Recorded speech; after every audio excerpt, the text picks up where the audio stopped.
Bonjour, merci beaucoup à François Héran pour l'invitation et puis aussi à Eusge Binur qui a participé à organiser. Et puis je salue, je crois qu'il y a une personne de Noisy-le-Sec qui est là, une dame de Noisy-le-Sec, comme c'est ma ville. Ah voilà, voilà donc je voulais lui dire bonjour.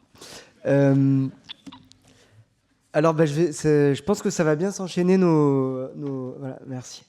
Je pense que ça va bien s'enchaîner nos deux exposés, puisque vous allez voir qu'il va y avoir des lieux en commun, l'usine de Poissy, je vais en reparler, et puis aussi des problématiques en commun.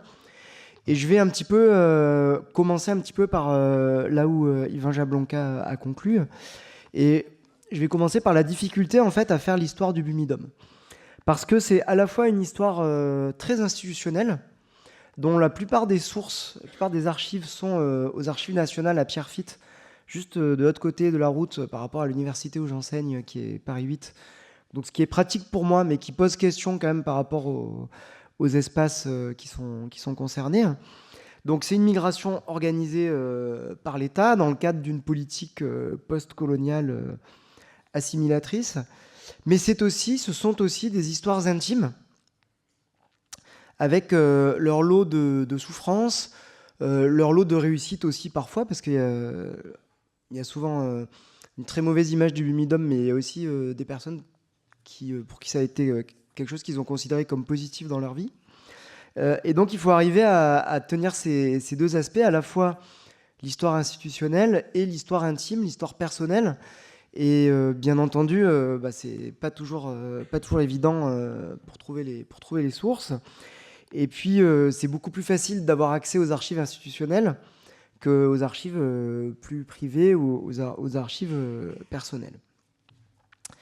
Alors le Bumidum, il faut l'inscrire, la création du Bumidum, il faut remonter en fait à l'après Deuxième Guerre mondiale. Qu'est-ce qui se passe après la Deuxième Guerre mondiale ?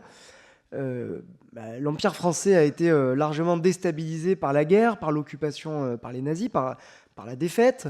Et puis, ils ont quand même réussi à faire partie du camp des vainqueurs, mais dans une période où l'heure est à la décolonisation. Et il va y avoir la même année à la fois la départementalisation, pour ce qu'on appelle aujourd'hui les départements d'outre-mer, et la loi Lamine-Gay, en 1946, qui assure aux citoyens, aux sujets d'outre-mer, au sujet des colonies, aux sujets coloniaux, ceux qui étaient donc justement auparavant des sujets et pas des citoyens, elle leur donne en fait la citoyenneté. Donc Lamine Gueye, c'était un député du Sénégal, et il fait passer, avec l'appui de beaucoup de députés d'outre-mer, ils constituent un groupe à l'Assemblée où ils essayent d'avancer sur ces questions-là, et ils font voter cette loi qui accorde la citoyenneté à tous les sujets de l'Empire. Donc, auparavant, ils étaient des sujets, maintenant, ils sont des citoyens. Mais qu'est-ce que ça veut dire d'être citoyen dans ce contexte-là ? Et bien entendu, être citoyen après 1945, c'est avoir le droit de vote, donc il y a une question démocratique, mais il y a aussi des droits sociaux.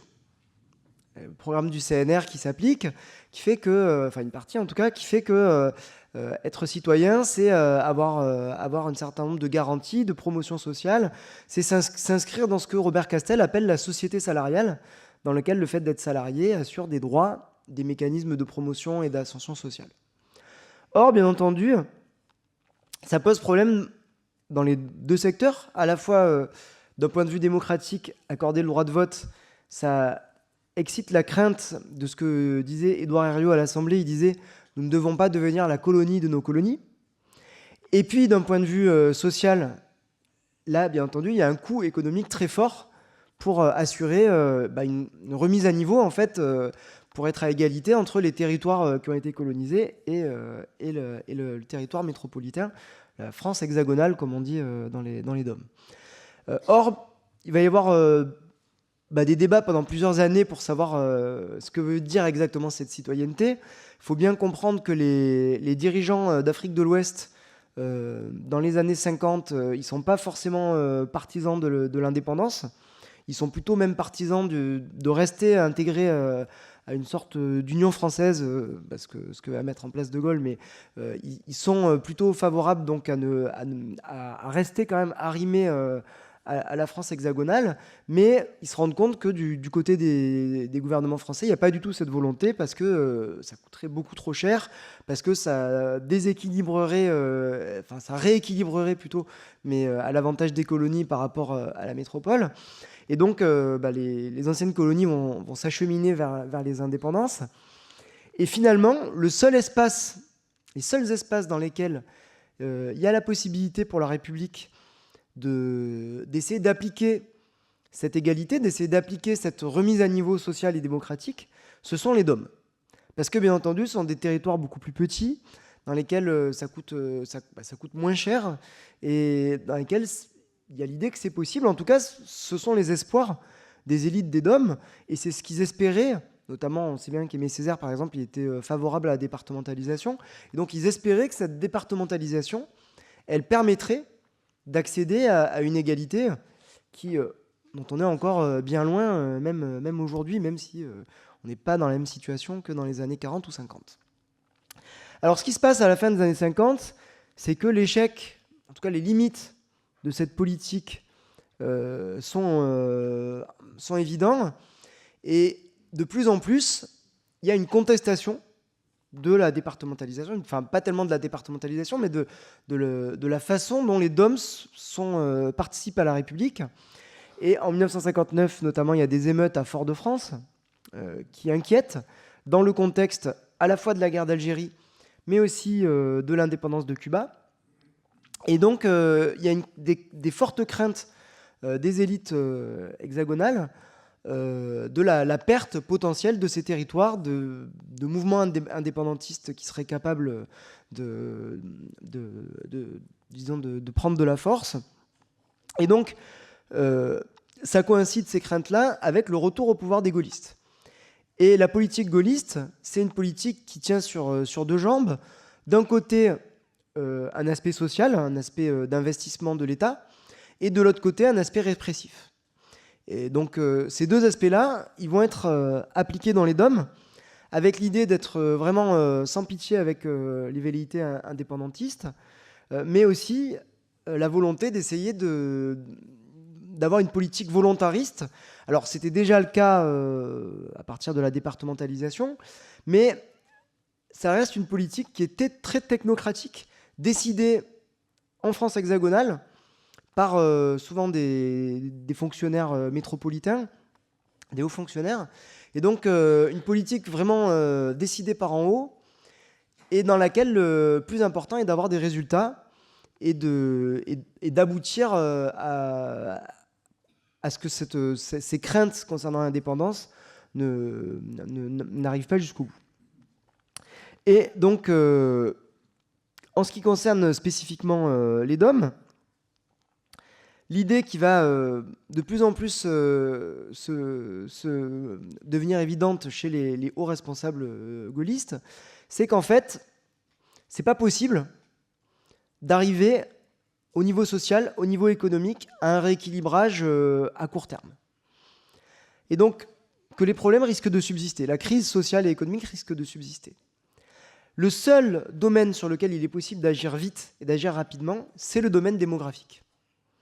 Et donc, l'idée, c'est qu'il faut y avoir une politique démographique sur le court terme, un choc démographique sur le court terme, et sur le long terme, essayer de modifier la situation sociale et économique. Mais disons que le seul levier qui est envisagé dans l'immédiat, c'est la politique démographique. Et donc, il va y avoir ce que la sociologue Jennifer Bidet appelle une véritable politique de dépeuplement des DOM. Politique de dépeuplement des DOM, qui se marque par ce genre de graphique, création du BIMIDOM. On a ce genre de graphique, donc ça c'est le rapport d'activité de l'année 1971.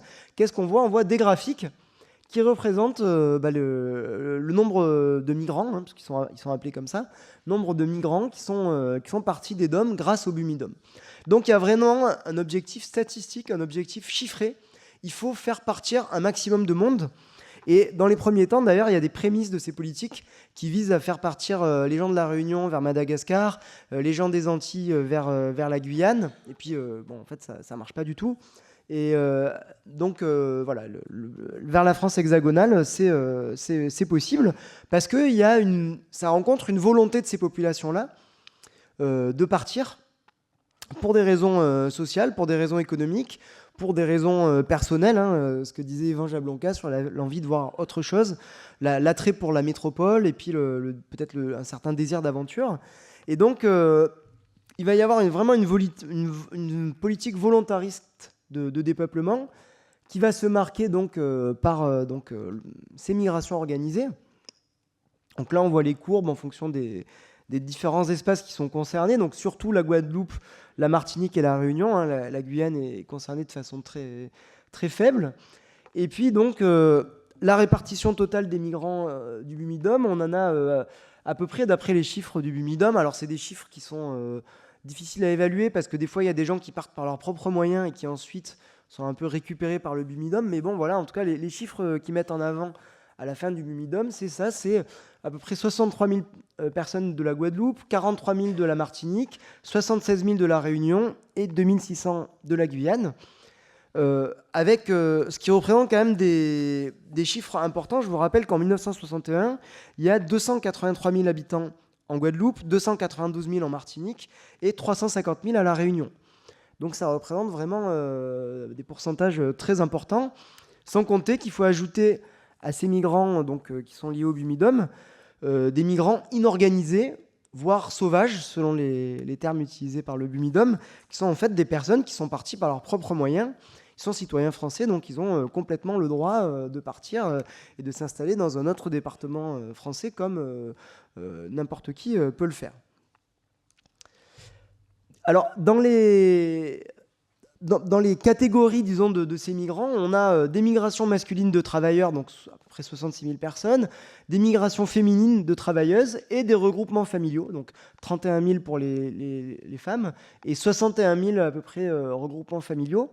Donc c'est des catégories différentes, mais bien entendu, c'est assez flexible parce qu'on peut très bien partir par le biais du regroupement familial et se retrouver à travailleur ou travailleuse, quoi. Mais ce qui est intéressant, quand même, par rapport à d'autres migrations, c'est qu'on a un tiers de femmes, à peu près. Donc il y a vraiment la part des migrations féminines, elle est très, très importante. Et vous voyez, donc la part des regroupements familiaux par rapport aux migrations totales varie. C'est plus important à la fin, mais ça varie selon les périodes. Alors, ce Bumidum, il a très mauvaise presse aujourd'hui dans les DOM. J'étais jeudi soir à l'Assemblée nationale, il y avait un colloque organisé par le député de la Guadeloupe, Olivier Servat, donc pour les 60 ans du Bumidum. Et la salle, c'était très impressionnant parce que beaucoup de personnes originaires des DOM, et il y avait vraiment une émotion qui était palpable dans la salle. Plusieurs personnes qui sont intervenues avec les larmes aux yeux ou en pleurant pour parler de l'expérience de leurs parents ou de leur propre expérience. Donc c'est vraiment un sujet chaud et un sujet dans lequel il y a vraiment cette impression que c'est une histoire oubliée, une histoire dont on n'a pas assez parlé, une histoire en tout cas qui n'a pas été assez prise en compte par l'État. Parce que je suis complètement d'accord avec ce que disait Yvan Jablonka, qu'il s'agit de politique d'État. Donc là, vous avez des tags pendant les années 60. Ici, l'envahissement du siège du Bumidum à Paris en mai 68. Donc vous pouvez arriver à lire. Alors je fais des PowerPoint qui sont assez moches. Je suis vraiment désolé, mais je ne suis pas très doué pour ça. Donc, à bas l'impérialisme français, vive les Antilles libres. Donc, vous voyez, voilà, vraiment une contestation très forte de ce Bumidum. Alors, ce Bumidum, c'est vraiment un objet étrange sur lequel travailler. Parce qu'il y a cet objectif de dépeuplement, qui est vraiment l'objectif primordial. Et en effet, quand Michel Debré crée le Bumidum en 1963, on a vraiment cet objectif-là qui est mis en avant et qui reste pendant les 20 ans de l'existence du Bumidum, qui reste une constante. Mais en même temps, il y a l'idée que cette migration, ça doit représenter une promotion sociale pour les citoyens d'outre-mer. Il y a cette idée qui revient souvent, c'est des Français, c'est des citoyens et des citoyennes. Il faut montrer qu'il y a un progrès, et notamment parce qu'il y a une contestation forte dans les Antilles et à La Réunion. Donc il s'agit de prouver que c'est pour leur bien, c'est quelque chose qui va leur bénéficier. Et puis, le Bumidum, une fois qu'il a fait migrer ces personnes, il faut qu'il s'en occupe dans l'Hexagone. Et donc, le Bumidum n'est pas une simple agence de voyage, il devient aussi un service social spécifique. Et là, il y a quand même quelque chose qui est très étonnant, parce qu'on a une population concernée qui est française, qui est citoyenne, mais qui se voit dotée d'un service social spécifique. Donc là, on est un peu sur la ligne de crête de l'universalisme républicain, et on peut très facilement basculer d'un côté ou de l'autre, puisque il n'y a pas d'autres populations, il n'y a pas d'autres départements pour lesquels on a mis en place un service social spécifique. Et donc les hauts fonctionnaires, souvent des anciens préfets qui gèrent le Bumidum, ils se retrouvent avec la nécessité de mettre en place des politiques sociales, politiques de formation, politiques de logement, politiques d'aide sociale, à destination de ces populations qui arrivent et qui donc sont censés être des citoyens, mais qui se retrouvent mis dans la position de migrants. Alors, dans les personnes qui partent avec le Bumidum, il y en a qui vont utiliser ça, presque, qui vont bénéficier du voyage, ils vont presque utiliser ça comme un prestataire de service. Et puis, il y a notamment les gens qui passent des concours de la fonction publique. Et puis, une fois arrivés en France hexagonale, eh bien, ils vont faire plus ou moins bien leur vie, plus ou moins bien leur carrière. Et ils vont plus tellement avoir de contact avec le Bumidum. Mais il y a aussi la volonté de la part du Bumidum d'aller chercher des populations, des gens qui ne seraient pas partis, qui n'auraient pas eu les moyens de partir, et donc d'aller chercher ces gens qui vivent dans les bidonvilles dont parlait Yvan Jablonka, qui vivent dans des maisons en tôle, dans des cabanes, des gens qui ne trouvent pas d'emploi sur place ou qui trouvent des emplois très précaires. Et donc ces personnes-là, il s'agit de les faire partir pour éviter les troubles sociaux, pour éviter la contestation sociale. Il y a la crainte que ces populations-là deviennent, disons, les petits soldats de l'indépendantisme, les petits soldats des émeutes ou des crises sociales. Et donc, il faut aller chercher ces gens-là. Et ces gens-là, il faut les former. Il faut essayer, si possible, de les loger, de leur trouver des emplois. Et donc, le Bumidum va vraiment avoir, en ce domaine, une politique volontariste. Mais il va rester tout au long de son existence une institution faible. Alors, qu'est-ce que j'appelle une institution faible ? Enfin, je ne suis pas le seul à avoir trouvé ça. On travaille avec d'autres chercheurs et chercheuses, notamment Audrey Célestine, Jean-Noé Vulbeau, enfin voilà, d'autres personnes avec qui on travaille dans le cadre d'une ANR qui s'appelle Migrindum. Et ce qu'on s'est rendu compte, c'est que le Bumidum, un peu comme l'outre-mer, en fait, il n'est pas, disons, dans les secteurs les plus respectés de l'État. C'est pas les secteurs qui vont gagner les arbitrages. Donc, il y a un manque de moyens, il y a un problème de hiérarchie dans la place des institutions au sein de l'État. Et puis, il y a la place un peu particulière de Michel Debré, qui intervient, et comme le disait Yvan Jablonka, des fois, il intervient, on se demande bien à quel titre, parce qu'il est plus ministre, parfois il est député, mais on se demande vraiment comment il intervient. Et donc, on se rend compte qu'en fait, avec le Bumidum, on a vraiment le traitement spécifique d'une population spécifique. Donc c'est étonnant dans le contexte républicain, mais ce contexte républicain, c'est un contexte républicain en fait post-colonial. Post-colonial à la fois dans les DOM, mais aussi en métropole, aussi dans la France hexagonale. C'est-à-dire que ce post-colonial, il est au cœur même de la métropole. Ce n'est pas simplement quelque chose qui serait dans les marges, dans la périphérie. C'est quelque chose qui va vraiment infuser au sein même des pratiques à l'intérieur de la France hexagonale. Et ce Bumidum, il agit dans les DOM, mais il agit aussi dans la France hexagonale. Et il permet de comprendre qu'avec cette migration, on a des phénomènes de racialisation. C'est-à-dire que ces populations qui viennent avec le Bumidum, qui sont des citoyens, qui sont des Français, ils se retrouvent soumis à ces phénomènes de racialisation. Donc, Yvan Jablonka a parlé de certains, et la lettre où on a un migrant qui dit qu'on l'appelle Bougnoul, elle est particulièrement intéressante à ce sens-là. Donc, moi, je vais en parler sur deux questions particulières. La question du logement et la question de la formation et de l'emploi. Alors, en ce qui concerne la question du logement, eh bien, le Bumidum va avoir comme préoccupation constante tout au long de son existence d'arriver à fournir des logements décents à ces migrants. Et c'est très difficile, parce qu'il n'a pas vraiment les moyens pour le faire, et en même temps, c'est essentiel, parce que le sort des migrants en métropole, il est scruté par tous ceux qui s'opposent au Bumidum et qui veulent se payer le Bumidum. Et donc, ils sont obligés, s'ils veulent montrer que leur politique n'est pas simplement une politique de dépeuplement, mais aussi une politique d'ascension sociale, de promotion sociale, ils sont obligés de montrer qu'on vit mieux en métropole qu'à La Réunion ou aux Antilles. Le 25 janvier 1974, le chef du service logement du Bumidum adresse une note désespérée à ses dirigeants à propos d'un F4 situé à Aulnay-sous-Bois, dans un ensemble immobilier qui est sans doute celui du Gros Sol. Je ne sais pas s'il y en a qui connaissent un peu Aulnay-sous-Bois. Je cite, « Voici l'exemple d'un logement dont personne ne veut pour les raisons suivantes. Transport, 20 minutes d'autocar pour rejoindre la gare, puis train vers Paris, 30 minutes, et enfin métro s'il y a lieu. Détail du loyer, loyer brut, 396 francs 88, parking, 16 francs 66. » Donc, ce logement n'intéresse pas manifestement les migrants du Bumidum. Il est trop loin, il est mal desservi par les transports.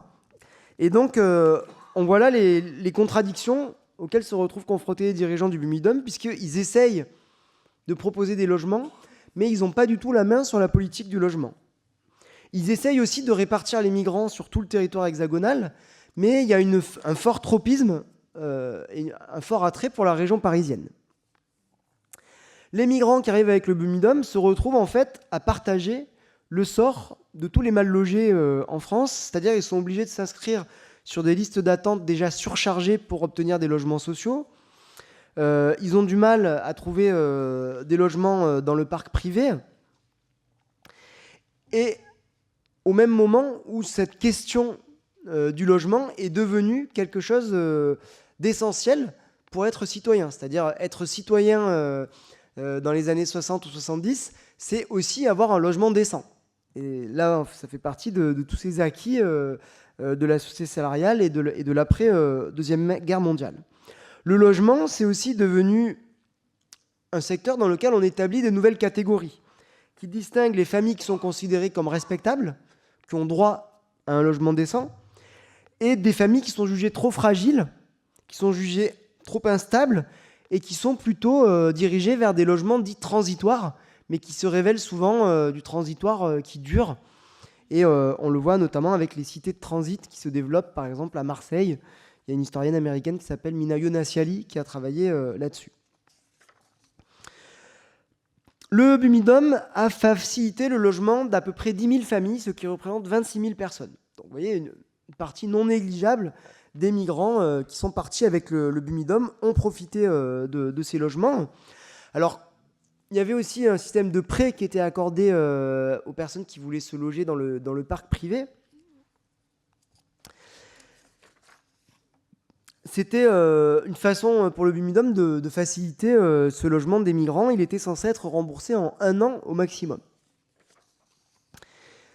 Or, très vite, le parc privé s'est retrouvé, le logement dans le parc privé s'est retrouvé confronté à des limites. Première limite, c'est le manque de logement qui concerne l'ensemble de la population.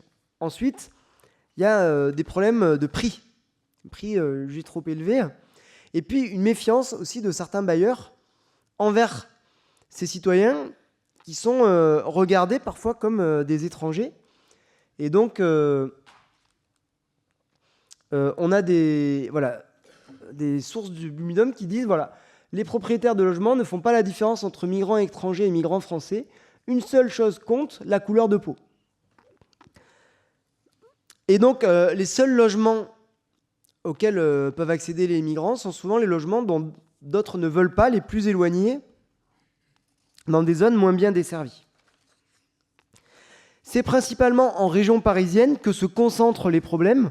C'est là où il est plus difficile d'obtenir des logements.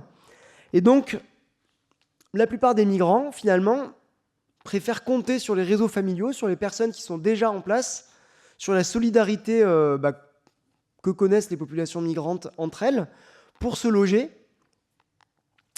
Et ça entraîne d'autres problèmes qui sont la suroccupation ou la vétusté parfois des endroits qui sont occupés, qui fait que ça va donner une mauvaise image aussi de ces migrants pour les propriétaires. Et donc, vous voyez, ça s'alimente en fait, d'une certaine manière. Le Bumidum essaye donc d'obtenir des places dans le parc social pour ces migrants, mais c'est très difficile parce que ils sont confrontés à la concurrence des entreprises. Avec la politique du 1% logement, les entreprises, elles ont beaucoup plus de moyens pour réserver des places pour leurs travailleurs que le Bumidum pour ces migrants. Il y a également des problèmes qui sont liés aux clichés qui reposent sur les populations d'outre-mer. Voilà, crainte de dégradation. Et par exemple, je vous lis un extrait d'un texte. Avec le temps et l'expérience, les sociétés d'HLM ou de gestion qui sont parfois mises à contribution manifestent une certaine lassitude à l'égard du comportement des travailleurs migrants, trop souvent jugés sur le comportement de certains d'entre eux. On leur reproche en général d'importantes dégradations, une mauvaise tenue des logements, un manque de ponctualité dans le règlement des loyers, d'être parfois des voisins bruyants. Voilà, donc ça sont des préjugés face auxquels la réaction du Bumidum est ambiguë. C'est-à-dire qu'elle déplore ces préjugés, mais elle les contredit rarement et elle tente de les circonscrire à certaines familles. Elle méconnaît aussi que certaines de ces stratégies, par exemple les stratégies de surpeuplement, en fait, elles ont une certaine rationalité. C'est-à-dire que les sociétés HLM, par exemple, elles accordent plus facilement des nouveaux appartements plus grands aux habitants qui sont déjà dans des conditions de surpeuplement.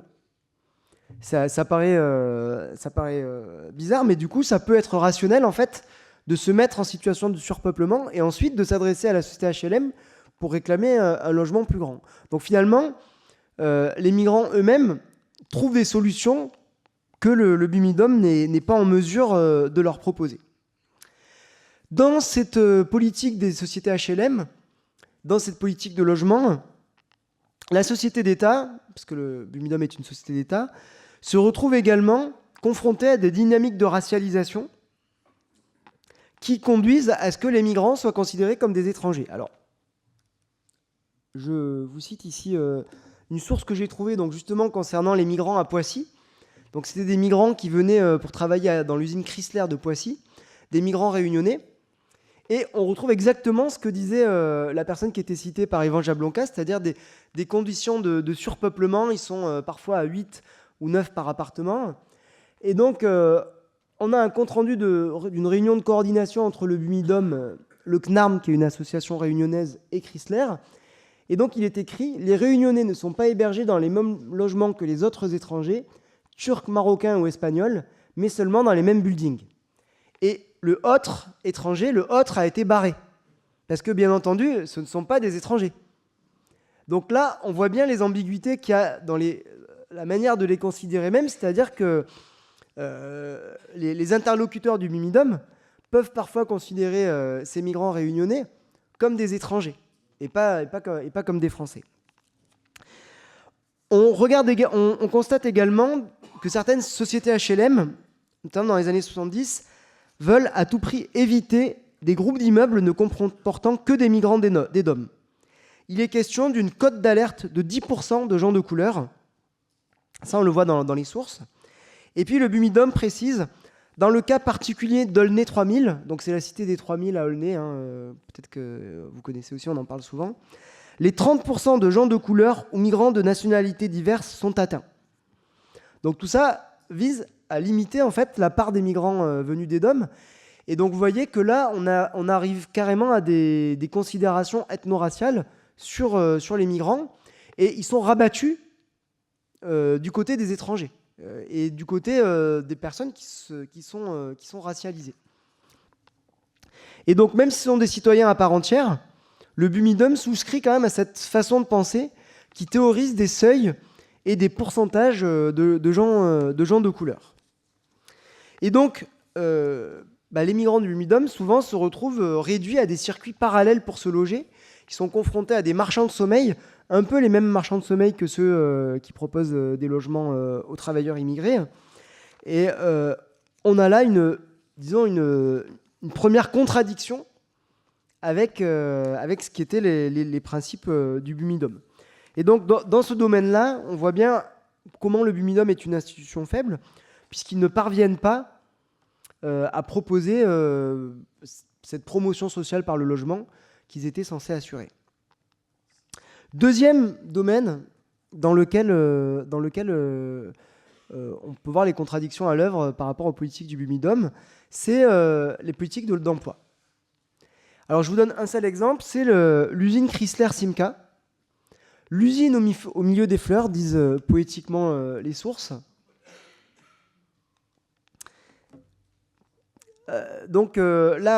C'est directement la politique à laquelle a été confronté le monsieur qui est cité par Yvan Jablonka.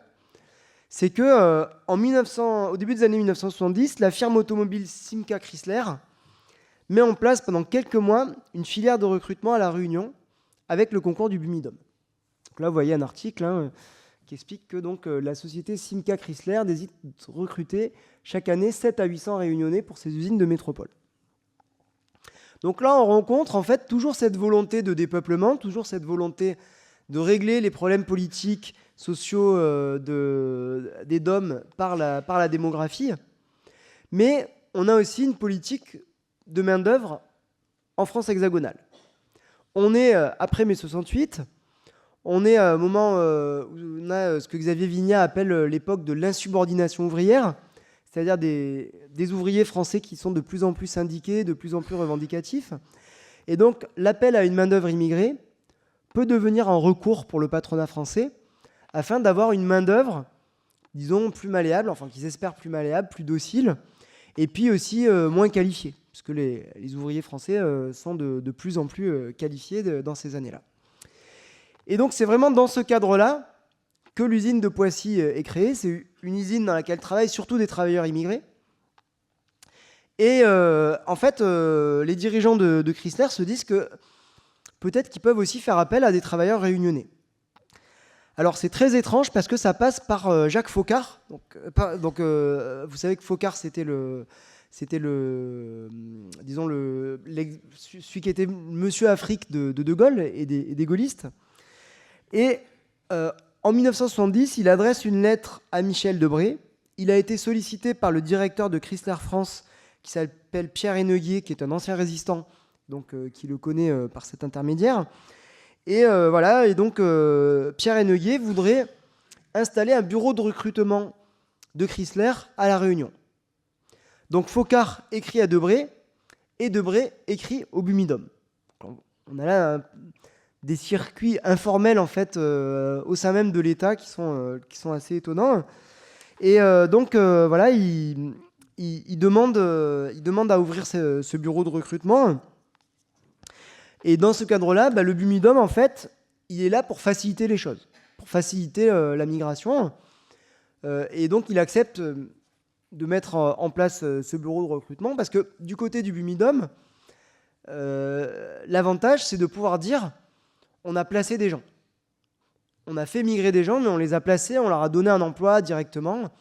Et donc, voilà. Pour eux, c'est vraiment important. Et donc, cette mission Chrysler est considérée comme prioritaire avec comme objectif qu'elle atteigne pleinement les objectifs qu'elle s'est fixés, c'est-à-dire de 700 à 800 Réunionnais qui migreraient chaque année. On est à une époque où l'usine de Poissy, elle produit 1600 voitures par jour et elle voudrait en produire 1900. Et donc, pour ce faire, elle manque de main-d'œuvre. Et donc, ils veulent recruter 600 à 800 ouvriers par an, c'est-à-dire 60 ou 80 par mois, ce qui est quand même pas négligeable. Du côté du Bumidum, donc, ils acceptent pour faciliter cette politique de recrutement de renoncer à certaines des conditions obligatoires pour assurer le voyage des migrants. Ils renoncent au certificat médical, ils renoncent à la présentation du casier judiciaire, ils renoncent à à pas mal de choses, avec l'objectif qu'il y ait le moins de temps possible entre le passage dans le bureau d'embauche à La Réunion et la migration vers la France hexagonale. Il y a des publicités qui sont mises en place sur place. Dans la presse, on en parle. Et donc, même si les administrateurs du Bumidum se plaignent d'une certaine nonchalance créole qui fait qu'il y a un peu de temps pour que tout ça se mette en place, eh bien, finalement, dès janvier 1971, on a ce bureau de recrutement qui se met en place et qui envoie des ouvriers directement de La Réunion vers Poissy. Or, très vite, le directeur de Chrysler se plaint.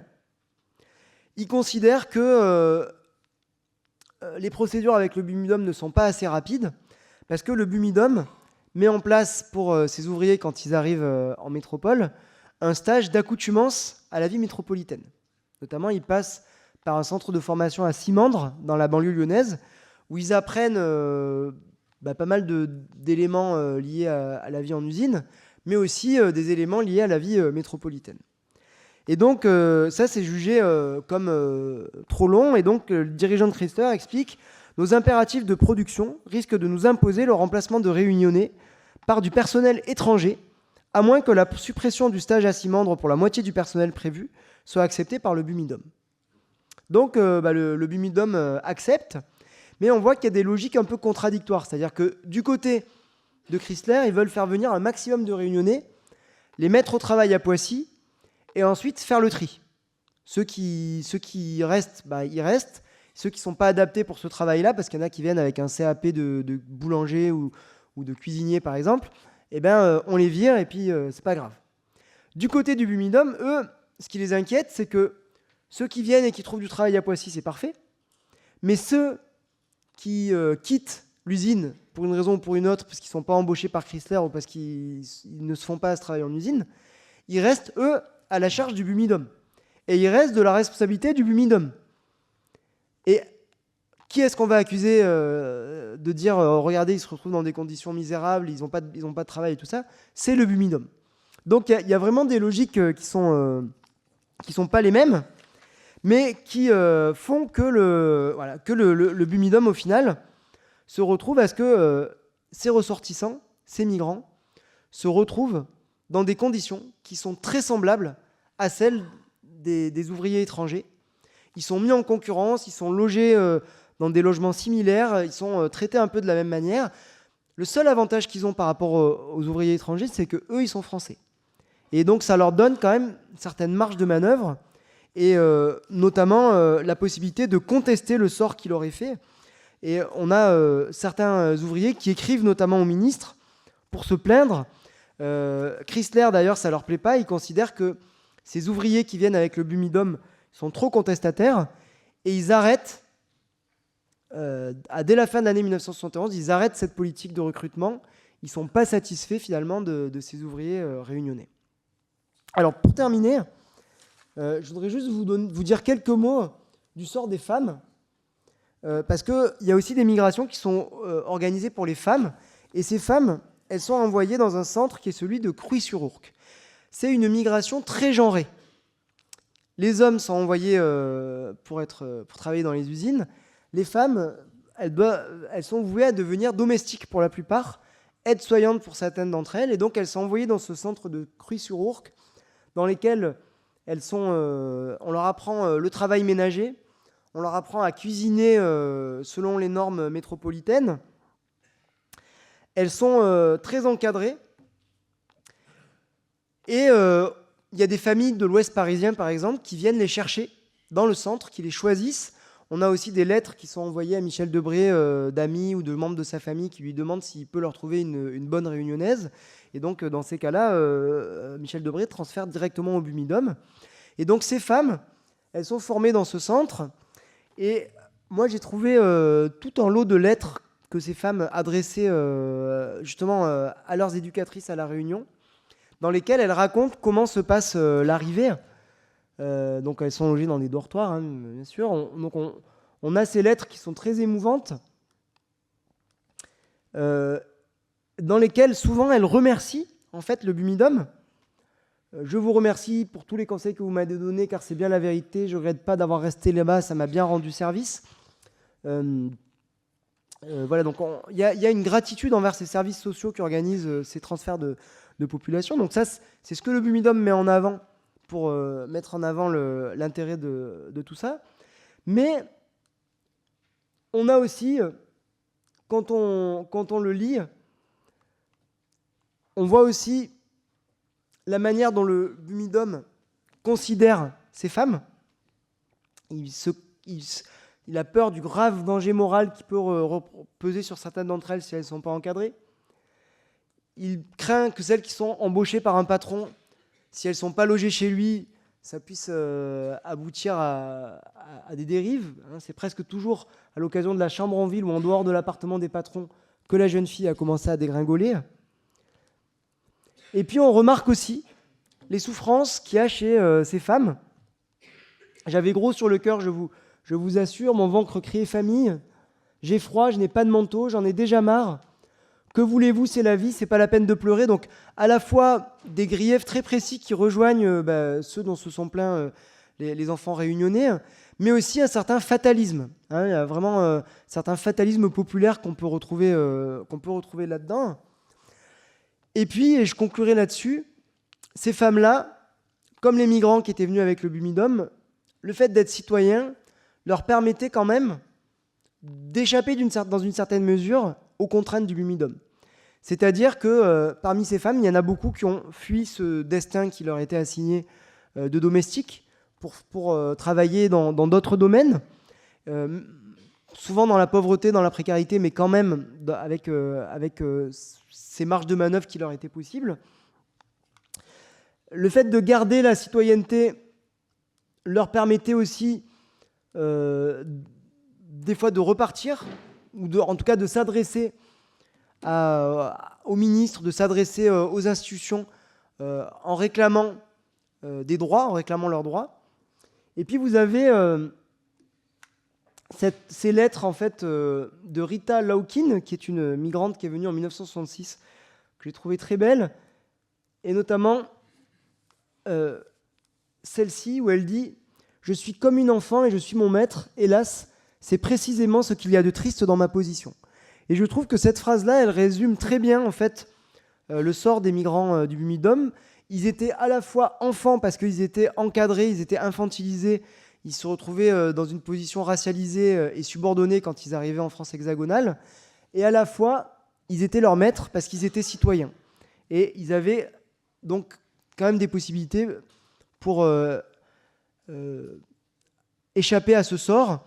Et donc c'est toute l'ambiguïté de ce qui leur est arrivé, toute l'ambiguïté de leur situation, qui fait qu'aujourd'hui encore, cette mémoire du Bumidum est une mémoire dont parfois on a honte.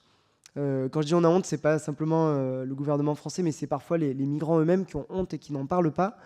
Et voilà, et qui fait que c'était un phénomène complexe et qui a inscrit vraiment le post-colonial au cœur de la métropole française.